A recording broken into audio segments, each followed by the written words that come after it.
They're supposed to be talking about this, but I'm just a real bro. It's definitely it's an agenda, bro, and it's meant to hold you down to this earth, bro. Literally, that's what it means. It's dimensions of life, bro. So like the third dimension is what we have been when we were younger. Now people are waking up. We're in the fourth dimension, where people are in the dimension where they learn to love more. But I highly doubt everyone will get to that fifth dimension because of what society has over us to hold us down, bro. And they use music, they use brands, they use clothes, they use people of power to hold people down, bro. The music industry is, right? They want your sadness. Yeah. And you gotta just keep turning them out. Yeah. And it's gotta be good. It's gotta be really good, sad song.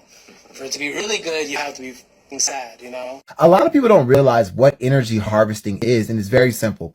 The music that we consume requires a certain level and frequency of energy that you input into the song and that the songwriter input into the song. And then you guys are matching that frequency and that energy.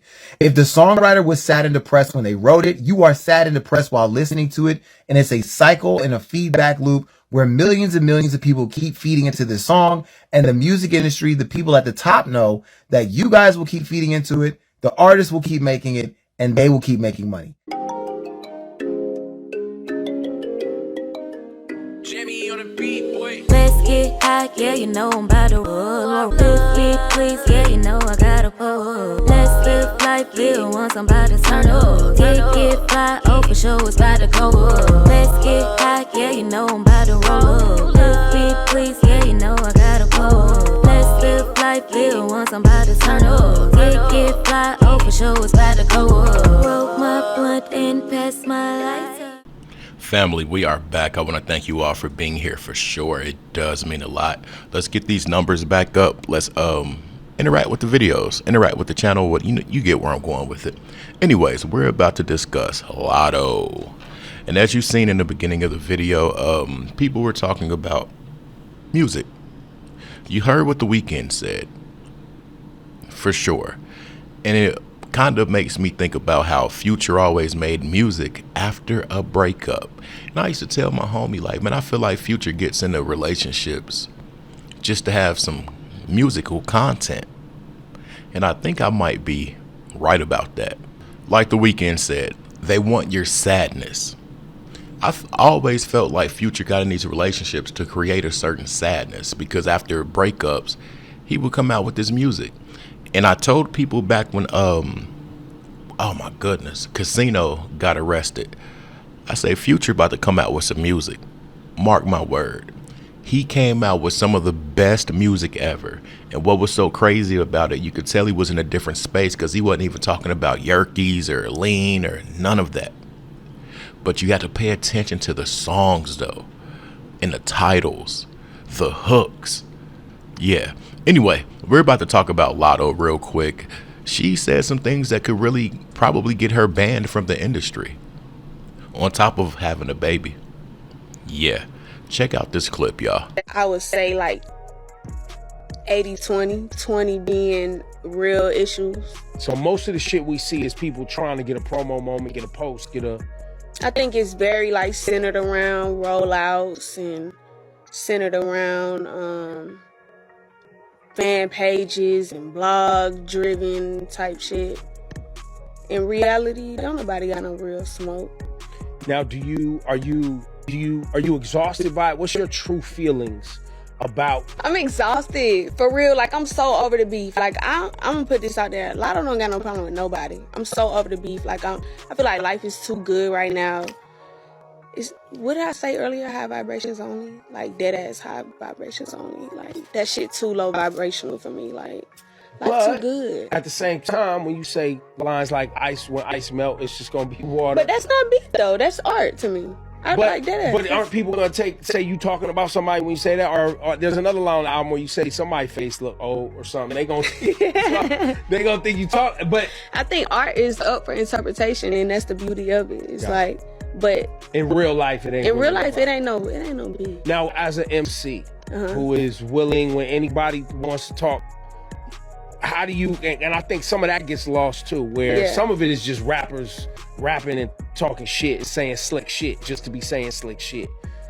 Do you enjoy that part of it? I do. That's why I'm saying, like, it's art to me. It's like, I enjoy how can you express yourself through music, and what beat are you gonna choose to say it on, and what's the cadence of your flow. Like I think that's the art of it. And how am I gonna be better than the next one? I mean, because that's part of the, listen, whether we like it or not, it's always been part of hip hop. Like, it's always been the MC gonna get up there and say, I'm better than this person, I'm better than this person, I got more than this person, and I'm the best. Yeah. And the next person gonna come up and say, no, the fuck you not. I got this, you ain't got this. You know what I'm saying? That's always been in there. Yeah. I think I be trying to outdo myself. Like, I better myself, and then just naturally, you know. All right, now, Ebro really called her hypocritical right to her face. But the thing that I picked up on was the vibrational talk. To say that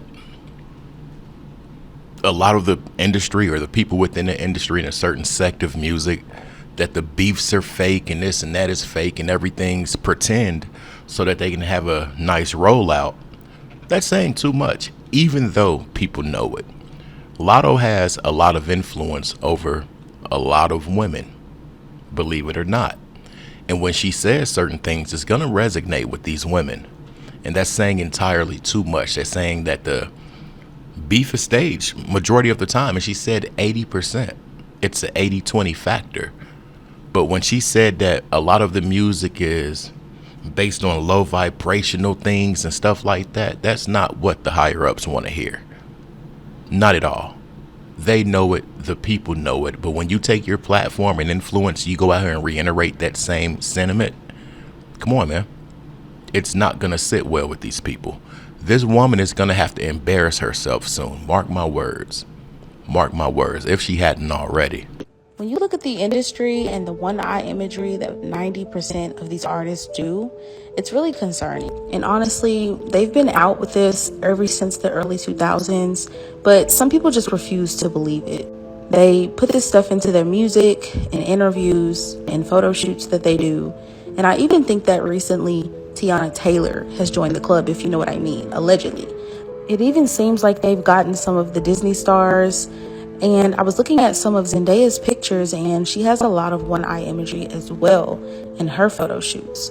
And it's even starting to look like some of the influencers who stream aren't safe either. Now, in my opinion, it looks like there's a lot of humiliation rituals going on, allegedly. And it really rubs me the wrong way when Ray J makes those weird Diddy references. Like, what is that about?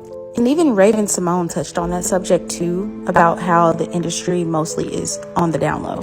And we know she's seen a lot in the industry. My queerness was never an issue because, one, I didn't put it out in public, and everybody in the industry, everybody, even if you're straight, you know what's up. So it's like, it's okay. So if it gets to a point where even streamers aren't safe, that's when you know it's getting real. Now, I want to say this. I love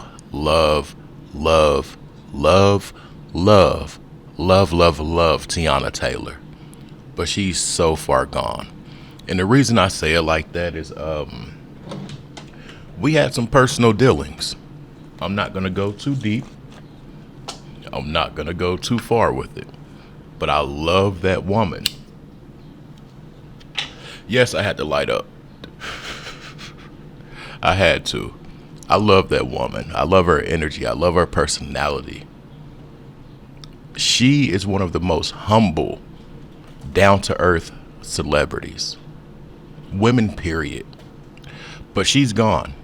She's so far gone. It's so crazy. Teyana. I love that woman. Listen, y'all. She has Jordans out. She's in numerous movies. She's doing a lot of things these days. She's gone. Y'all seen a picture.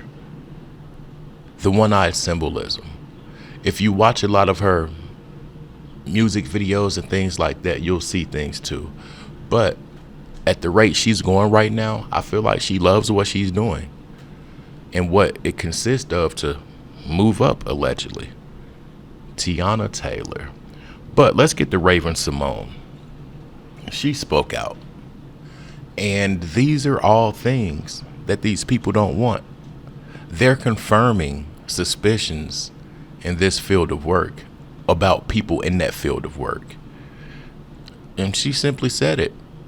It wasn't weird in Hollywood because a lot of them are DL, allegedly. So if you're trying to get signed to a major label, there's gatekeepers. If you're trying to get on certain media platforms to get interviewed, there's gatekeepers. If you're trying to get on the mainstream radio, you heard me, urban radio, there's gatekeepers. I've had gatekeepers in the music industry who have literally tried to hold a record deal behind their back and let me know, like, look, if you're a part of this whole act that I'm trying to take part in, you hear me? Yeah, come on, this door open real quick for you. Like I got a song where I've talked about that before called The Devil's Playground. Like, this is real, dog. And the only way that that type of stuff can work on you is if you let them have all the leverage to where you want what's behind that gate that bad. So that's a real thing. Me personally, I definitely dealt with that, brother. Like I said, I done rapped about it and everything. So I didn't want the deal that bad. When I was like, nah, like I'm good. You know, this was at a music video shoot. So when I was like, nah, I'm cool. You know, for the rest of the day, it was like, oh, no more attention from this person. You know what I'm saying? All of a sudden, this person ain't really willing to meet with you or talk to you or even like further the idea of talking about working with you. So once you see that you're getting that cold shoulder, or once I seen that I was getting that cold shoulder, I was like, well, I won't be getting signed today. Let me know your thoughts on what we just watched, y'all. If you made it to this point, say I made it. It helps out a lot and it lets me know who's really sticking around and for how long. So if you made it, let me know where you're tapping in from, or say I made it. Let me know how long you've been rocking or whatever. But definitely consider giving a brother a hype up on the video. And yeah, I'm out. Peace.